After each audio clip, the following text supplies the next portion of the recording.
Hai sahabat ATSKK, selamat bergabung kembali di Oksidasi, obrolan terkini seputar standar dan regulasi. Perkenalkan, saya Nisa Aulia, dan tentu saja hari ini saya tidak sendirian. Saya ditemani oleh Ibu Tanti Yulianti sebagai PFM Ahli Madya dari Direktorat Standarisasi Obat Tradisional, Suplemen Kesehatan, dan Kosmetik. Halo Bu Tanti, apa kabar Bu hari ini Bu? Halo Nisa, baik Alhamdulillah. Halo sahabat OTSKK. Ya Alhamdulillah. Nah sahabat, mumpung ada ahlinya nih, kali ini kita akan membahas mengenai kosmetik untuk bayi. Memangnya ada ya kosmetik untuk bayi? Dan apakah aman? Mari kita cari tahu. Bu Tanti, boleh dong ceritakan apa itu yang dimaksud dengan kosmetik untuk bayi dan bagaimana pengaturannya di Badan POM? Oke, kalau kita bicara kosmetik bayi, kosmetik bayi ini sebetulnya sama seperti kosmetik lainnya ya. Hanya memang kosmetik bayi ini adalah produk sediaan kosmetik yang dibuat dan digunakan khusus untuk bayi. Jadi penggunaannya ini spesifik bertujuan untuk membersihkan, melembutkan, dan melindungi kulit bayi. Nah, untuk regulasinya di Badan POM saat ini sudah mengatur mengenai jenis sediaan kosmetik untuk bayi. Jadi kalau sahabat OTSKK mau melihat, mempelajari, ini bisa mencoba membuka peraturan Badan POM nomor 21 tahun 2022 tentang tata cara pengajuan notifikasi gitu ya, pengajuan notifikasi kosmetik. Nah, sebagai contoh, misalkan sediaan kosmetik yang tercantum dalam lampiran 1 ini ada beberapa jenis gitu ya. Yang pertama misalkan minyak bayi atau baby oil, mungkin tahu ya Mbak Nisa ya. Kemudian ada juga lotion bayi, kemudian juga bedak bayi, sabun mandi bayi gitu ya, sampo bayi. Bahkan pula dimasukkan ke dalam kategori kosmetik bayi ini adalah jenis wangi-wangian untuk bayi.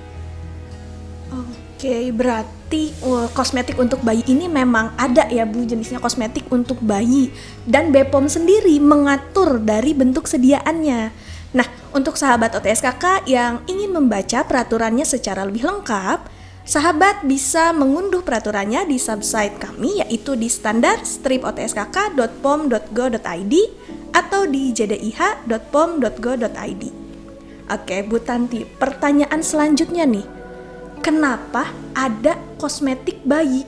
Memangnya berbeda ya Bu dengan kosmetik yang diperuntukkan bagi anak-anak ataupun orang dewasa lainnya?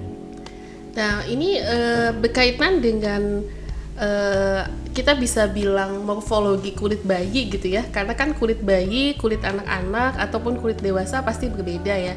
Dari sisi kalau kita bicara lapisan kulit ada berbagai lapisan. Nah, kemudian struktur dari si lapisan kulit bayi ini memang karena masih berkembang, masih tumbuh, jadi mungkin lebih bisa dibilang lebih sensitif gitu, lebih tipis dibanding kulit dewasa. Sehingga kalau kita mengaplikasikan kosmetik di bayi, itu ada potensi penyerapan bahan dari kosmetik ke dalam kulitnya itu yang lebih banyak pada bayi dibanding pada dewasa. Nah, ini yang kemudian menjadi sedikit spesifik untuk kosmetik bayi ini gitu ya. Kemudian hal yang lainnya, kalau kita lihat perilaku bayi umumnya gitu ya, kan mereka sedang mengeksplorasi lingkungannya gitu ya. Kalau kita lihat bayi-bayi yang sedang lucu-lucu itu kan sering memasukkan apapun ke dalam mulutnya, termasuk tangannya. Nah, ini kalau kita bayangkan ketika kita mengaplikasikan kosmetik lotion misalkan ke tangan bayi gitu ya, ke kulit bayi, kemudian nanti dia memasukkan tangannya itu ke dalam mulutnya gitu. Maka kita bisa lihat ada potensi dari bahan-bahan kosmetik yang kita tadi aplikasikan di kulit bayi itu yang juga mungkin bisa termakan gitu oleh bayi. Di situ mungkin ya. Jadi memang penggolongan ini disesuaikan dengan kebutuhannya ya Bu ya, disesuaikan Betul, dengan kebutuhannya ya. gitu. Itu dari pengertiannya ya sahabat. Sekarang kalau dari bahannya Bu, apakah BPOM mengatur terkait bahan-bahan yang diperbolehkan atau dilarang digunakan untuk kosmetik bayi? Ya, tentu saja Badan POM melakukan pengaturan, sudah menerbitkan beberapa peraturan Badan POM. Kalau kita bisa eksplorasi gitu ya, peraturan Badan POM tadi yang seperti Mbak Nisa sampaikan, bisa kita lihat di website ya, subsite standar OTSKK itu ada Peraturan Badan POM nomor 17 tahun 2022 ini berkaitan dengan perubahan atas Peraturan Badan POM nomor 23 tahun 2019 ya, yang sebelumnya tentang petunjuk teknis bahan kosmetik. Dan ini peraturan ini setiap tahun kita update gitu. Seperti yang terakhir di tahun 2023 juga sudah diterbitkan surat keputusan Kepala Badan POM nomor 479 tahun 2023. Ini berkaitan dengan perubahan bahan yang boleh digunakan dalam kosmetik. Nah, dalam peraturan itu Badan POM sudah melakukan pembatasan. Jadi kalau memang ada isu safety atau isu keamanan untuk bayi, maka dalam pembatasan di peraturannya kita sebutkan bahwa ini tidak boleh digunakan untuk kosmetik anak-anak di bawah usia 3 tahun. Jadi ini sebagai contoh nih, kalau Mbak Nisa pernah dengar asam salisilat, mungkin sahabat OTSKK juga familiar ya, ini jenis bahan kosmetik yang sudah lama digunakan gitu ya. Asam salisilat ini ternyata dari sisi keamanannya tidak boleh digunakan untuk anak di bawah 3 tahun, untuk kulit anak di bawah 3 tahun. Sehingga untuk kosmetik bayi ini seharusnya tidak mengandung senyawa ini atau bahan ini, yaitu asam salisilat. Itu salah satu bahan yang memang kita batasi penggunaannya untuk kosmetik anak-anak. Baik. Jadi untuk kosmetik bayi ini ya sahabat, ternyata memang ada pengaturannya gitu. Ada peraturannya bahan apa saja yang tidak dibolehkan dalam formulanya. Dan peraturan Badan POM tentang bahan kosmetik ini ya, ternyata dia sudah sejalan dengan standar internasional. Betul, yaitu ya, standar yang diterapkan oleh ASEAN Cosmetic Directive. Jadi ketentuan penggunaan bahan-bahan ini juga berlaku di negara-negara ASEAN lainnya ya Bu ya? Benar. Berarti sudah. Ya. Jadi di negara ASEAN sama seperti itu, tidak boleh menggunakan bahan-bahan yang memang dilarang gitu, sama ya bahannya. Nah oke, pertanyaan selanjutnya nih Bu, kan BPOM sudah mengatur nih harus seperti apa sediaannya, bahan yang dilarangnya seperti apa. Sekarang boleh nggak Bu bagi tips-tips khususnya nih untuk memilih produk kosmetik bagi bayi? Oke, bantu moms-moms yang lagi nonton Bu. Oke, moms-moms sahabat OTSKK nih ya. Untuk memilih produk bayi, produk kosmetik buah hatinya ini ada beberapa hal yang harus kita perhatikan. Misalkan yang pertama, pilih produk yang memang peruntukannya untuk perawatan kulit bayi, ya untuk bayi. Kemudian yang kedua, kita juga harus mempelajari atau memperhatikan kandungannya. Jadi pilih produk yang tidak mengandung bahan-bahan yang memang bisa menyebabkan alergi pada kulit bayi kita. Nah ini konteks ini sebetulnya karena alergi ini sifatnya personal ya.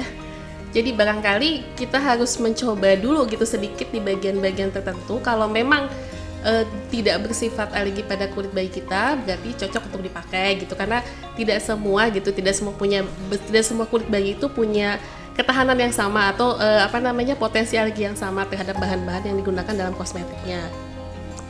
Yang ketiga, kita bisa juga memprioritaskan penggunaan atau melihat kandungan bahan alami gitu ya. Jadi kita memilih kosmetik berdasarkan kandungan bahan alaminya. Misalkan ada aloe vera gitu ya. Ini kan lebih soft, lebih gentle gitu ya. Walaupun memang sisi keamanannya akan sama, artinya kita tetap harus melihat cocok atau tidaknya untuk kulit bayi kita gitu, walaupun kandungannya bahan alami. Nah yang selanjutnya yang terakhir ini juga yang utama sih sebetulnya sebelum kita memilih produk, cari produk yang memang sudah ternotifikasi oleh Badan POM ya, karena dengan kalau sahabat OTSKK, moms di luar sana gitu kenal dengan aplikasi Ceklik gitu ya, itu sudah sangat simple, di mana saja dibuka saja aplikasinya, kemudian dicek kemasan produknya, dicek labelnya, kemudian dicek izin edarnya dari BPOM tertera atau tidak, dan juga satu hal yang penting cek kadaluarsanya gitu ya, supaya kita bisa memberikan produk terbaik untuk buah hati kita. Oke, mantap sekali Bu tips-tipsnya. Saya kira tips nomor 1 harus punya anak dulu Bu. Boleh, betul ya. Tidak ada kebutuhan kosmetik bayi kalau tidak ada bayinya. Betul kan Bu. Siap. Ya. Begitu sahabat OTSKK, jangan lupa Ceklik ya dalam memilih produk-produk kosmetik untuk bayi. Tidak hanya kosmetik untuk bayi, Ceklik itu kosmetik untuk sahabat-sahabat semua juga jangan lupa Ceklik. Oke Bu, tadi sudah dibahas nih tips-tips untuk moms-moms yang mau beli kosmetik untuk bayi. Sekarang Bu, biar kita tidak berat sebelah, sekarang ada nggak sih hal yang harus diperhatikan kalau mungkin sahabat-sahabat di sini ada yang mau memproduksi kosmetik untuk bayi? Wah. Bagaimana Bu pengaturannya Bu? Pertanyaannya lumayan berdaging nih ya untuk para startup nih. Ya dua-duanya nih Bu, sahabat-sahabat kita Instaka kepentingan ya. dari konsumen dan kepentingan dari produsennya Biar kita seimbang bahas, ya. betul. Jadi untuk industri kosmetik yang memproduksi kosmetik bayi sebetulnya bisa merujuk pada peraturan Badan POM nomor 33 ya tahun 2021 tentang sertifikasi cara pembuatan kosmetik yang baik. Jadi di sini di peraturan ini sudah dibedakan antara kelompok industri kosmetik golongan A dan industri kosmetik golongan B. Nah, untuk industri yang akan memproduksi kosmetik bayi itu yang dilarang adalah industri kosmetik golongan B gitu ya. Jadi berdasarkan pedomannya untuk produksi kosmetik bayi ini tidak boleh dilakukan di sarana industri kosmetik golongan B gitu ya. Kemudian ada informasi tambahan penting nih untuk sahabat OTSKK yang memang ingin memproduksi kosmetik bayi. Ada satu persyaratan keamanan yang mungkin juga harus diperhatikan untuk kosmetik bayi ini. Jadi teman-teman atau sahabat OTSKK ini bisa merujuk pada peraturan BPOM nomor 12 tahun 2019 ini tentang cemaran produk kosmetik. Jadi dalam pengaturannya ada satu parameter cemaran yang memang agak sedikit berbeda ya. Untuk kosmetik bayi, misalkan untuk parameter angka kapang dan kamir, ini berkaitan dengan safety dari mikroorganisme ya, kapang kamir ya. Jadi untuk kosmetik bayi ini ada kriteria yang lebih ketat dibanding kosmetik dewasa. Jadi kalau untuk kosmetik bayi ini tidak boleh lebih dari 5 kali 10⁻² koloni per gram ataupun koloni per mililiter. Nah ini sedikit lebih ketat dibanding produk kosmetik dewasa sebetulnya yang memang masih diperbolehkan hingga 10⁻³ koloni per gram atau koloni per mililiter. Nah ini mungkin harus menjadi perhatian lebih untuk para calon pemilik atau cara produsen gitu ya, calon produsen kosmetik bayi. Jadi seperti itu ya Bu. Ternyata kalau industri kosmetik yang sertifikat CPKB-nya itu masih golongan B, itu dilarang memproduksi sediaan kosmetik untuk bayi ya Bu ya. Betul. Oke, berarti bisa diperhatikan ya sahabat-sahabat semuanya. Dan cemarannya pun ternyata untuk kosmetik yang diperuntukkan untuk bayi itu persyaratannya memang lebih ketat dibandingkan untuk dewasa dan juga anak-anak itu. Jadi mungkin teman-teman bisa perhatikan ya jika ingin memproduksi itu. Oke Bu, jadi luar biasa nih informasi yang disampaikan oleh Bu Tanti ini terkait dengan pengertian dari kosmetik untuk bayi, bagaimana bahan-bahannya, dan bagaimana cara moms-moms untuk memilih kosmetik untuk bayi, dan juga bagaimana cara produsen untuk bisa memproduksi kosmetik untuk bayi. Wah, Bu Tanti luar biasa sharing-sharingnya, terima kasih banyak. Semoga bermanfaat ya, menambah pengetahuannya. Iya, semoga informasinya bermanfaat bagi sahabat yang sudah menonton. Saya ucapkan mohon maaf apabila ada kesalahan dari kami. Sampai bertemu di episode selanjutnya. Terima kasih. Sampai ketemu.